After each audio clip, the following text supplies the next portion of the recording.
I try to explain in teaching what I see as the problematic. I think one of the main things we have to do about all of these issues, major human issues, is to problematize them. Now, by that I don't mean making problems, because they are the problem. But we have to be able to comprehend the problem and what the problem is, not what the symptoms are, but where they come from. Right? So, going back to my days as a World Federalist and then working for the Fund for Education Concerning World Peace through World Law, my notion of the major obstacle, political obstacle, was the lack of institutions which had compulsory jurisdiction for conflicts, methods to keep the peace, in the sense that police keep the peace internally, internationally, and to assure citizens' rights. So then I think, well, how do we think about that? We think about it as essentially a design problem. We have to design and strategize to bring into being appropriate institutions.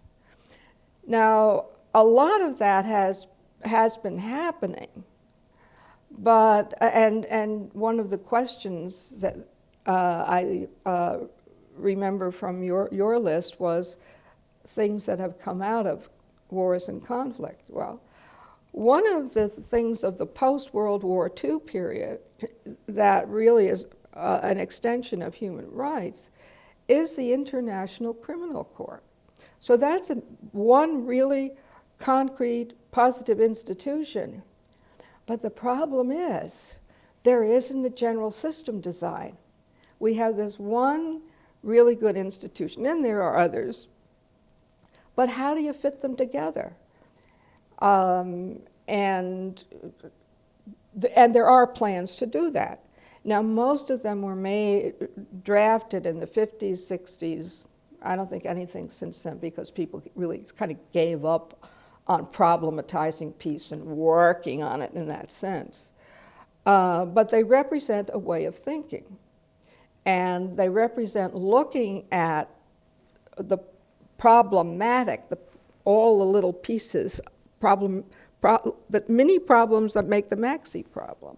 And how do we address that in a systematic way? And as I said at the book launch last year, or whenever it was, February 14, yeah. What most attracted me to President Ikeda's letters was that he was doing this in a way. He was proposing things that could be, as you know, he put it forth, this is my best idea. And to me that says, you read that, you think about it, if you can't improve upon it, you work for that one. You know?